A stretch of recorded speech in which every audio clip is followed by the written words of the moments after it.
You've entrusted just about everything you own to a group of men you've never met before. So lesson 1, keep them happy.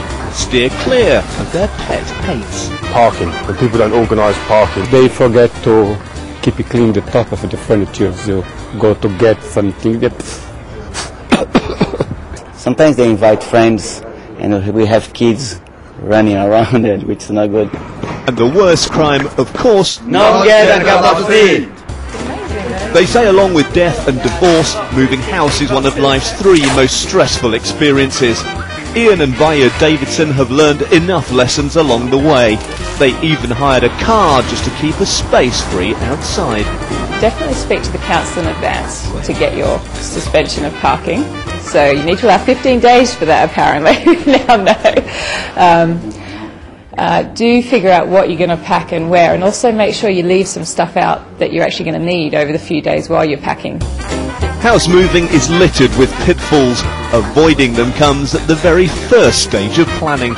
I think it starts with the choice of removers. You're all stressed out about the price of the house, selling it, moving it, and it's very easy to forget that it's very important to do your pre-planning for the actual removals, get an accredited firm who are actually going to cover you for insurance if, God forbid, the van crashes or something priceless gets broken. So that's the first thing, is actually to choose the right removals person, and don't just necessarily go with the cheapest man with a van. So what are the other top tips to remove some of the pain? Firstly, don't underestimate the size of the task and the amount of help you'll need. A low quote will rise if the job's bigger than advertised. Let the removers know in advance if you have any large objects that will need more than 2 people to carry them. Otherwise, they may get left behind. You'll also need to tell your insurance company you're moving. They'll usually provide free cover for goods in transit. And lastly, the mover's mantra: make sure you keep a parking space free nearby. Moving will rarely, if ever, be a picnic, but properly planned it can be less of a trial. Here's Hopkirk, London Tonight. It just fills me with horror watching that.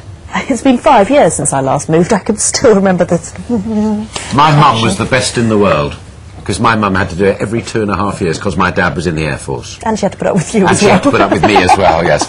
And also, the producer who set that item up also asked us to point out fridges and freezers normally get forgotten. You have to defrost the freezer, apparently. Yes, and also you have to make sure, if you're moving your gas cooker, to get a Corgi accredited gas person thing to turn the gas off and do it for you. Otherwise, the move becomes redundant. All gone.